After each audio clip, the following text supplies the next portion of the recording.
ब्रह्मा हिंदू धर्म में एक प्रमुख देवता हैं। वे हिंदुओं के 3 प्रमुख देवताओं ब्रह्मा, विष्णु, महेश में से एक हैं। ब्रह्मा को सृष्टि का रचयिता कहा जाता है। सृष्टि का रचयिता से आशय सिर्फ जीवों की सृष्टि से है।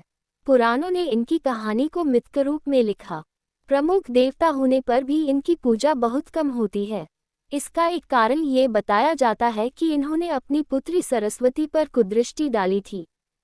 दूसरा कारण ये कि ब्रह्मांड की थाह लेने के लिए जब भगवान शिव ने विष्णु और ब्रह्मा को भेजा तो ब्रह्मा ने वापस लौटकर शिव से असत्य वचन कहा था। इनका अकेला लेकिन प्रमुख मंदिर राजस्थान में पुष्कर नामक स्थान पर है। कई लोग गलती से इन्हें ब्रह्म भी मान लेते हैं, जबकि ब्रह्म शब्द ईश्वर के लिए प्रयुक्त होता है।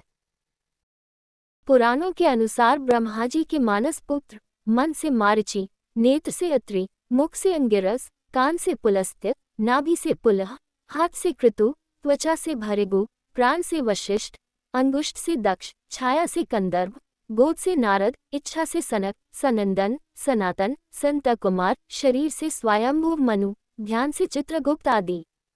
पुराणों में ब्रह्मा पुत्रों को ब्रह्म आत्मा विजायते पुत्र ही कहा गया है।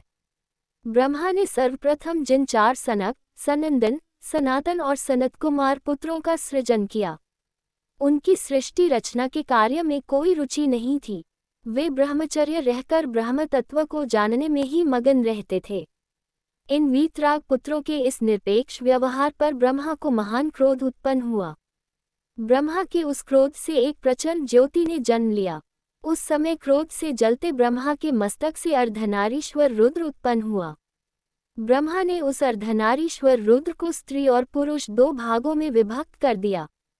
पुरुष का नाम का और स्त्री का नाम य रखा। प्रजापत्य कल्प में ब्रह्मा ने रुद्र रूप को ही स्वयंभू मनु और स्त्री रूप में शत्रुपा को प्रकट किया। इन दोनों ने ही प्रियव्रत, उत्तानपाद, प्रसूति और आकुति नाम की संतानों को जन्म दिया। फिर आकुति का विवाह रुचि से और प्रसूति का विवाह दक्ष से किया गया। दक्ष ने प्रसूति से 24 कन्याओं को जन्म दिया। इसके नाम श्रद्धा, लक्ष्मी, पुष्टि, धुति, तुष्टि, मेधा, क्रिया, बुद्धि, लज्जा, वपो, शांति, रिद्धि और कीर्ति हैं। 13 का विवाह धर्म से किया और फिर भृगु से ख्याति का, शिव से सती का, मरीचि से संभूति का, अंगिरा से स्मृति का, पुलस्त्य से प्रीति का, पुलह से क्षमा का, कृति से सन्नति का, अत्रि से अनसूया का, वशिष्ठ से ऊर्जा का, वहव से स्वाह का तथा पितरों से स्वधा का विवाह किया। आगे आने वाली सृष्टि इन्हीं से विकसित हुई।